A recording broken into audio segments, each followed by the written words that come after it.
आपसे पहले मैंने बताया है उत्पत्ति के बारे में, क्योंकि महाशिवरात्रि के दिन जब शिव जी की बात करनी है तो उसका प्रारंभ उत्पत्ति से ही होता है, इतने वो आदि है।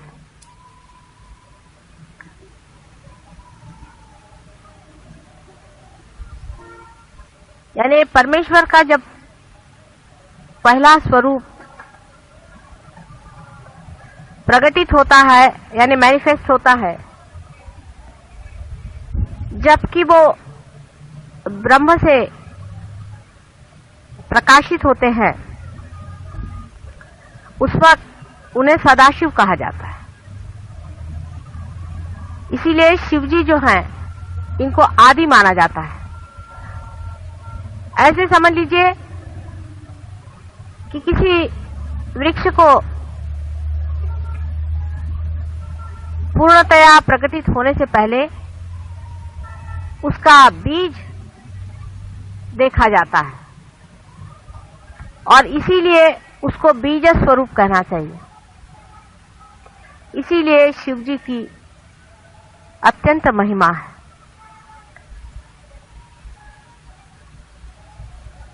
उसके बाद, उनके प्रकटीकरण के बाद, उन्हीं के अंदर से ही शक्ति अपना स्वरूप धारण करके आदि शक्ति के नाम से जानी जाती है। वही आदि शक्ति परमात्मा के तीनों रूपों को अलग अलग प्रकाशित करती है, जिसको आप जानते हैं, जिनका नाम ब्रह्मा, विष्णु और महेश माने शिव शंकर है। यानी एक ही हीरे के तीन पहलू आदि शक्ति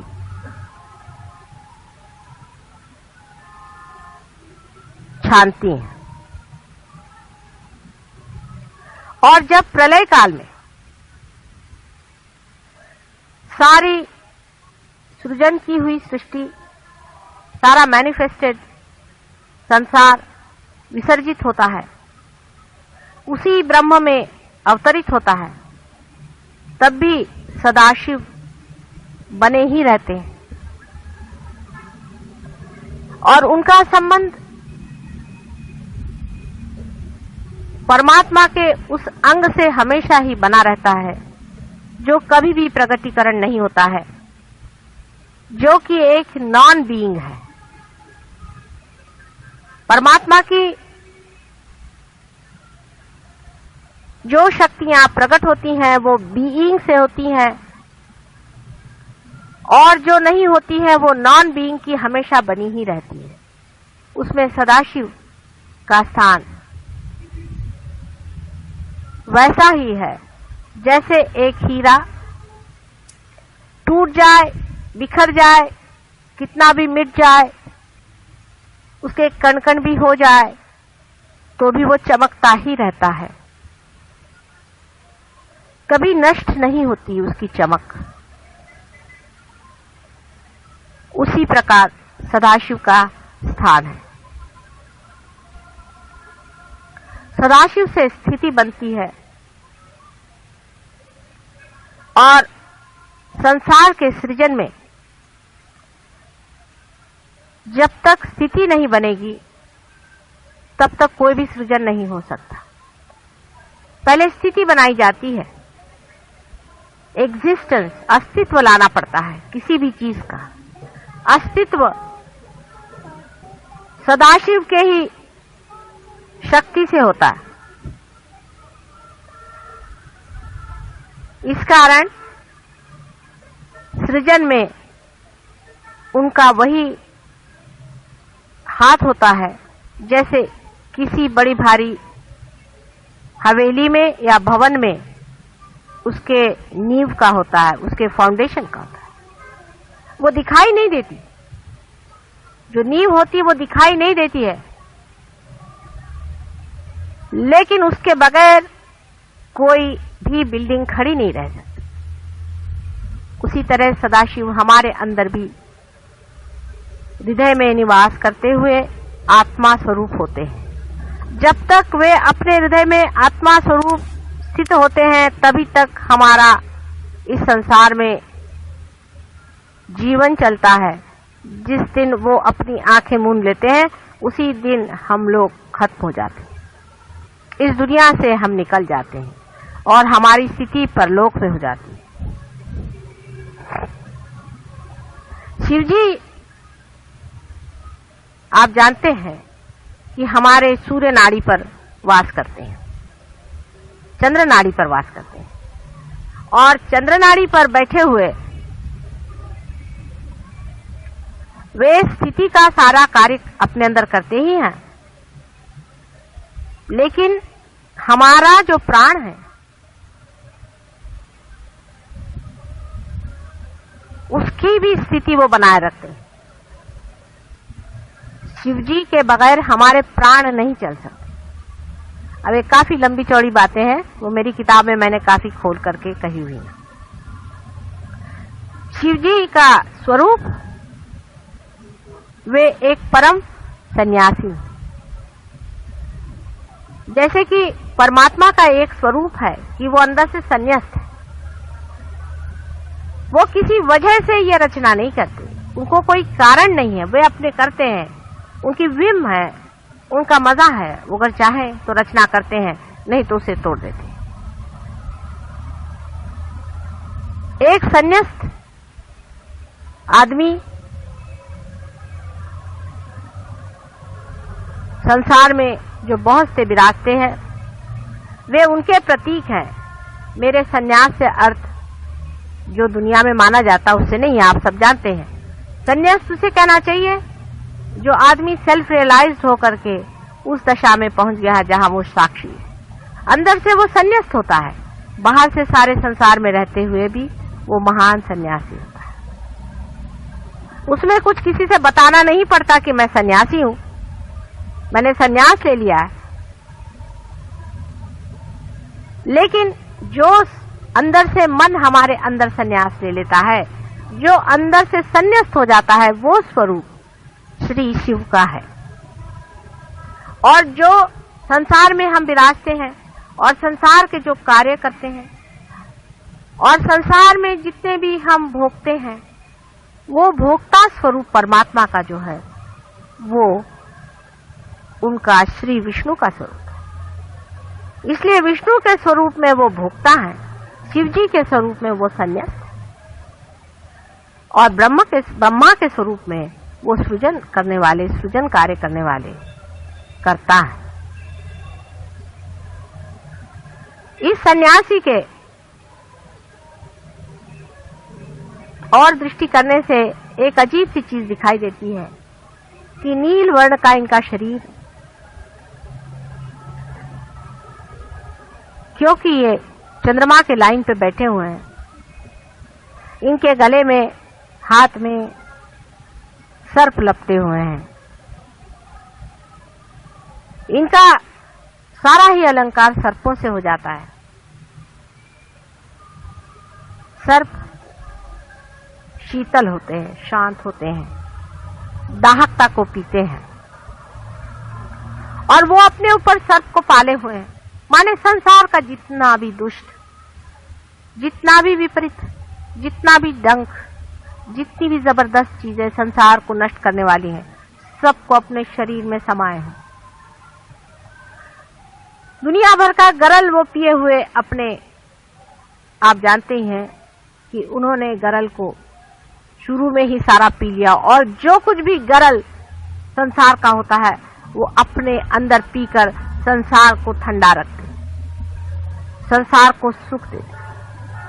जो कुछ भी मर जाती है चीज, खत्म हो जाती है, वो सारी ही उनके राज्य में जाकर बसती है। और जो बेकार के लोग होते हैं, जो महादुष्ट होते हैं, उनके कारागार भी उन्हीं के चरण धूलि से बंद हो जाते।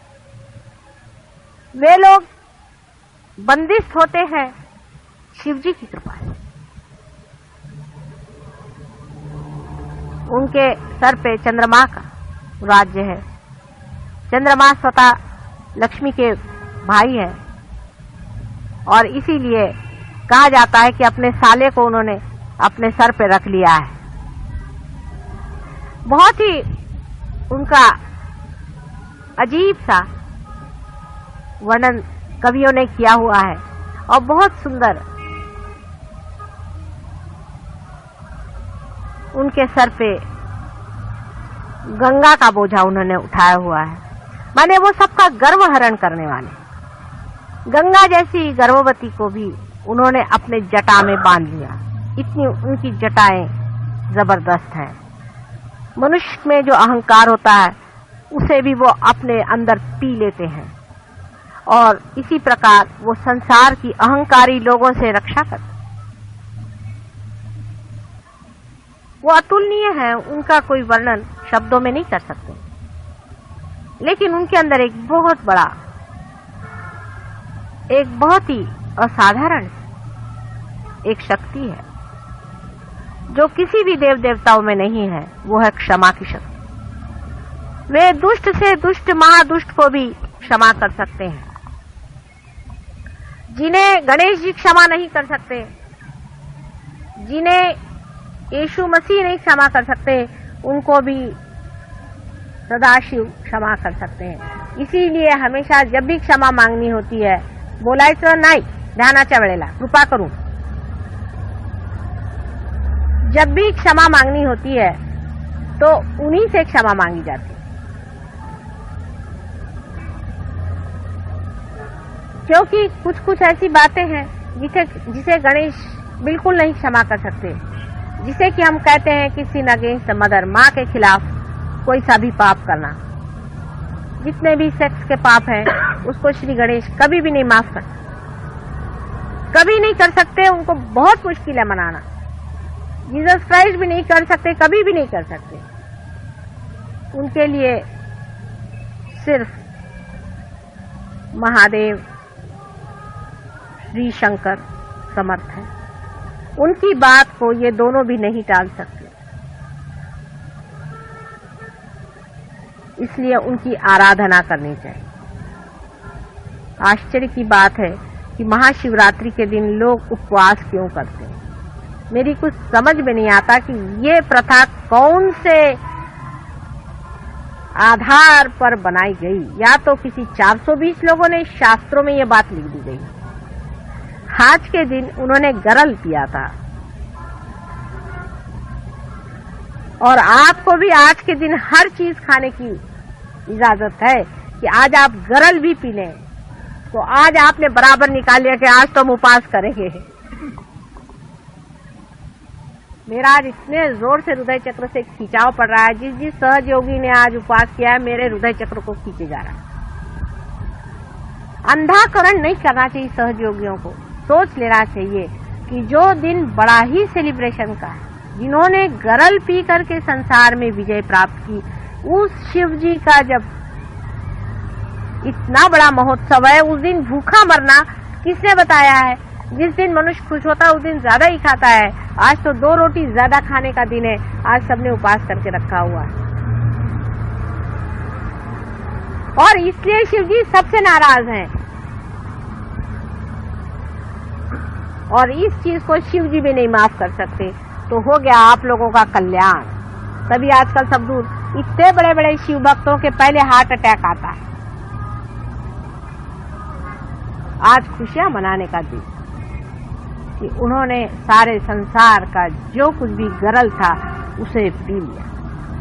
जो कुछ भी अहित था, जो कुछ भी पाप था, जो भी दुष्टता संसार में फैली हुई थी, सबको उन्होंने शोषण कर लिया। ऐसे शिव जी के महान दिवस पर्व में हमको इस तरह से मनहूस काम करना नहीं चाहिए। अगर हम किसी के जन्म दिवस पर उपवास करते हैं तो उसके मरने पर हम लोग क्या खाना खाएंगे? सब उल्टा कारभार हमारे यहाँ चलता है। कोई मरता है तब ब्राह्मण बैठ के खाना खाते। जब कोई जन्म होता है तो सब लोग बैठ के उपवास करते घर वाले। कैसे समझाया जाए? कौन से शास्त्र में इसका आधार है? और शास्त्रों में भी महामूर्खों ने इस तरह की चीजें भर दी हैं। जिसको देखो उसने अपने शास्त्रों में दुनिया भर का अत्याचार करते। एक सोच समझ रखना चाहिए कि आज के दिन उपवास का क्या अर्थ है। सब लोग मिठाई खाएं, क्योंकि आज ये मंदिरों में बैठे हुए लोग मिठाई खाना चाहते तो मिठाई चढ़ाई जाए। अभी रात भर भंग पिएंगे बैठकर और चरस खाएंगे और कहेंगे कि शिवजी खाते थे तो हम भी खा रहे हैं चरस और भंग। शिवजी तो इसलिए खाते हैं चरस और भंग कि उनको जब सबकॉन्शियस में जाना पड़ता है तो वो उसे खाते हैं, चाहे जिसे भी खा ले, उनको क्या मतलब है। जैसे कि समझ लीजिए कि एरोप्लेन है, उससे आपको कहीं जाना हो तो आपको पहले पायलट तो होना चाहिए। जो वो भंग पी करके और चरस खा के शिवजी नहीं हो सकते, वो तो शिवजी ही हैं जिन्होंने गरल पी लिया, और वो हैं जो दुनिया भर के भंग पी करके संसार के जितने भी भंग है उनका शोषण कर रहे हैं। क्या कि ये भंग कहाँ डंप की जाए, तो उनके अंदर भर दी जाती कि भाई चलो तुम स्थिति हो, तुम पी लो, तुम गरल पी लो, तुम भंग पी लो, तो चले सब लोग भंग पीने आज। क्या आज भंग पी के सब लोग शिवजी हो रहे हैं। आप में से कितने लोग शिवजी के पांव के धूल के बराबर हैं। वो तो भंग इसलिए पीते हैं कि उनके अंदर रखा ही जाता है सारा भंग का स्टोर। संसार में भंग होती ही है, राक्षस भी होते हैं, दुष्ट भी होते हैं, इनको कहाँ रखा जाए। घर के अंदर आपके यहाँ अगर कोई ऐसी चीज हो तो उसको रखने की कोई व्यवस्था होनी चाहिए। शिवजी ने कहा लाओ मैं सब दुनिया भर का गरल पीता हूँ, इसलिए उनके पास ये चीज स्टोर रखी हुई कि भाई तुम रखे रहो।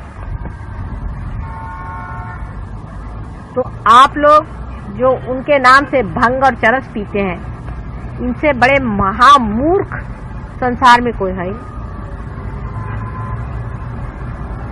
एक सोचना चाहिए सहज योगियों के लिए कि आपको आज तक वाइब्रेशन तो कभी आए नहीं, आपने कभी जाना नहीं कि ये चीज क्या है, ये क्या आपके अंदर से बह रहा है, ये क्या आपके अंदर होना, कुछ अभिनव चीज, कोई बड़ी भारी चीज, कोई विशेष रूप की चीज। फिर अपने विचार भी बदलने चाहिए, अपनी आदतें भी बदलनी चाहिए। हमेशा इस तरह से उल्टी बात हम क्यों करते हैं मेरी समझ में नहीं आता, और हर एक उल्टी बात ऐसी उल्टी बैठती है कि उससे शिवजी तो उठ ही गए इस संसार से, और उनको फिर से बिठाना मुश्किल हो जाता है। और अगर ज्यादा देर खड़े रहे तो तांडव शुरू कर देंगे, उनका कोई ठिकाना नहीं। इसलिए सब लोग विचार पूर्वक समझ करके और चले। आज उनका महान, बहुत महान दिवस है। आज से प्रॉमिस करें कि अगले महाशिवरात्रि से बहुत बड़ा उत्सव मनाया जाएगा, उनका गुणगान किया जाएगा। आपको हो सकता है कि विष्णु जी जैसे नहीं उनको पसंद अलंकार, उनके अलंकार और हैं, उनके लिए आप बभूत लगाइए, दुनिया भर की राख उन पे चढ़ा सकते हैं आप, उस सब चीज को वो तैयार है।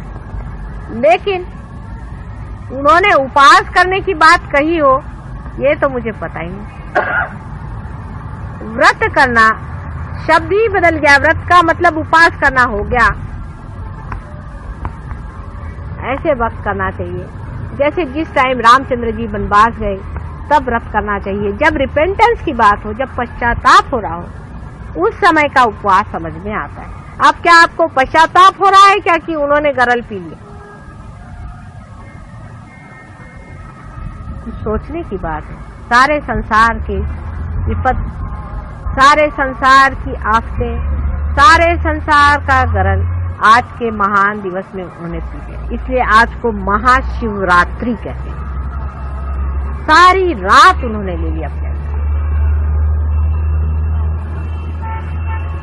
रात्रि का जितना भी उनका, जितना भी डार्कनेस संसार की है, उसको उन्होंने अपने अंदर समाया।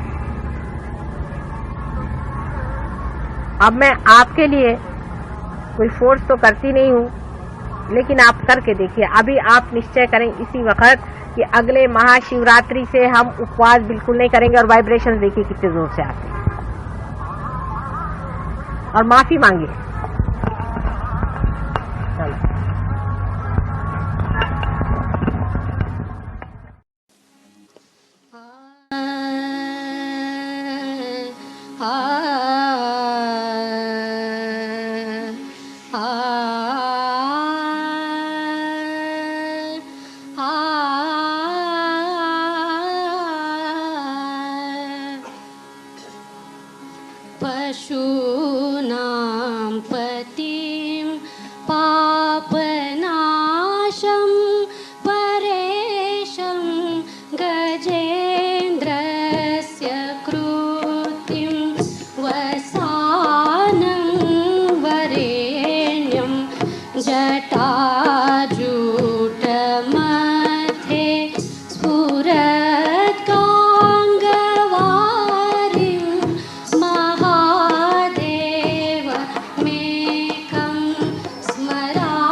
भवं भास्वरं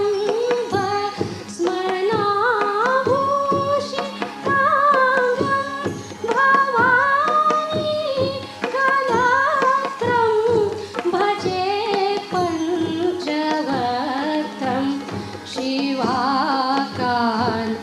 शिवाकान्तशम्भो शशाङ्कार्धमौले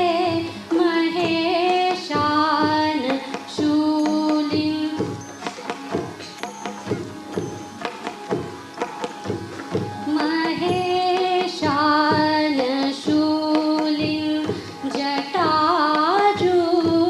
जटाजूटधारिं त्वमेको जगद्व्यापको विश्वरूप प्रसीद प्रसीद प्रभो पूर्णरूप प्रसीद प्रसीद प्रभो पूर्णरूप प्रसीद प्रसीद प्रभो पूर्णरूप परात्मानमेकं जगद्वीजमाद्यं निरीहं निराकारमोकार वेद्यं यतो जायते पाल्यते येन विश्वं तमीश भजे लीयते यत्र विश्वं न भूमिर्न चापो न वह्निर्न वायु न